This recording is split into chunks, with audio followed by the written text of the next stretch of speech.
Carot. I come from Ljubljana, Slovenia, and I'm an urbanist and culture researcher. My name's It's Alexander Reven. My profession, I guess, is an artist and a roboticist. I'm Shwetal, and I currently work for an educational technology startup. I think it's going to be both useful for the people who participate, but hopefully also useful for others who want to see what's going on there and be a part of that. I remember once Professor Hiroshi Ishii said at Ars Electronica Festival that ideas collide, opportunities emerge, and disciplines transcend. So this is exactly what I'm looking for also at this Future Innovators Summit.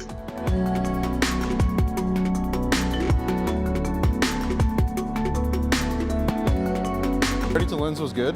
Involved a couple airplanes and a train ride, but went pretty well. I'm here since last night. Tomorrow we are meeting with our mentors, and then we're going to inspiration walks.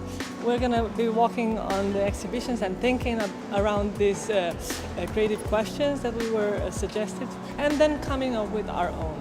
Then eventually we're going to meet with the group to start generating and brainstorming ideas. It was great to hear people talking about their work and seeing the diverse backgrounds of those who we'll be brainstorming with. I think a lot of interesting ideas should be able to come out of this. Plans for tomorrow, let's see, we have presentations for the mentors, which will be good to know a bit about them. And then we're going to take a tour of the exhibitions, which I think will be great to get a sort of insider look at what's going on here. Yeah, and I think that's when the brainstorming will begin. If not officially, I think things will start rolling. I think it's very inspiring. A lot of new ideas have already come to my mind, and that's what I like. So yeah, it's been great. The first impressions were very positive. People are so excited. I think that it's an amazing experience all in all. It was very inspiring to see what different people are working on, using technology, using art especially. I think art gets a bad reputation a lot, but if people came to this, they would realize the importance of art as well. I'm looking forward to the Inspiration Days tomorrow. It was amazing. It was a very inspiring session. We started to dig deep into the matter, and we started to engage. We really have like 3 core topics that we're going to be working on from now on. Each and every one of us formed individual creative questions, and now we started discussing based on these creative questions. My name is Kazuko Tanaka. I come from Japan.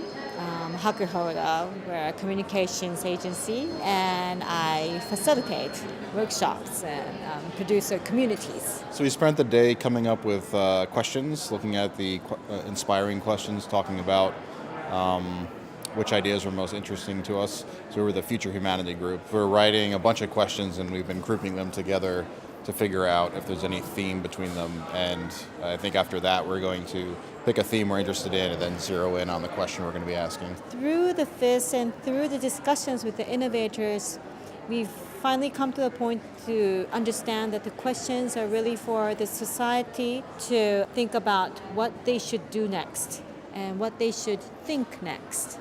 But this year we've moved it one step forward as missions for tomorrow, so that people start acting and trying to come up with solutions. I'm Ian Banerjee. I'm an urban researcher.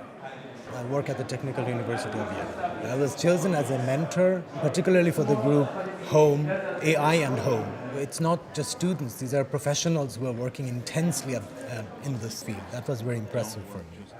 So we went through a involved process to take all our ideas and questions and narrow them down to one. And yeah, we did land on one that interests all of us. Future of Humanity, there were 2 groups, and the 2 groups took 2 very different takes. One group was more focused on the socio-ethical approach. It was a critical take on AI and the future of humanity. Today we went around and interviewed people and asked them on camera, what should an AI not decide for you? Someone said that it shouldn't interfere in my life plan. It should not choose our lovers. It should not take away our feelings. I think a good mission would be to figure out where we're going with AI, how people feel about it, and maybe ways we can position it in places where it'll be helpful the most. The question that Future Work came up with was, how will society progress if basic needs were met? We've made a short film.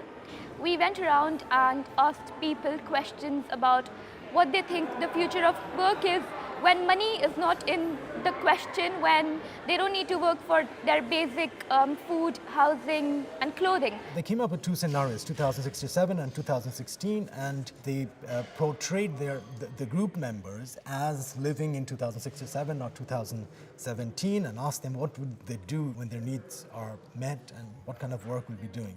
What they found out is that nobody could imagine themselves without work. So the challenge will be if those basic needs are met, how we will define work. The home group had the question, how will artificial consciousness co-author the future narratives of homes? They did not explicitly talk about the space of home as such, but they were talking about co-authorship. We need to be in symbiosis, humans and artificial entities. We need to coexist. It makes real sense because home has a lot to do with intimacy. So how is artificial intelligence going to influence that space? So this is what they looked at.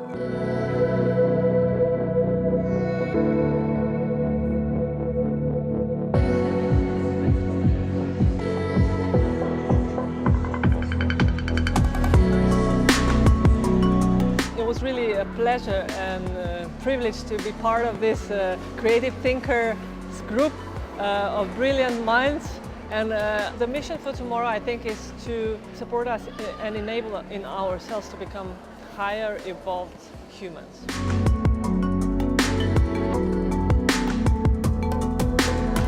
What is humanity? What is human? I think this will become a big challenge to define what is human.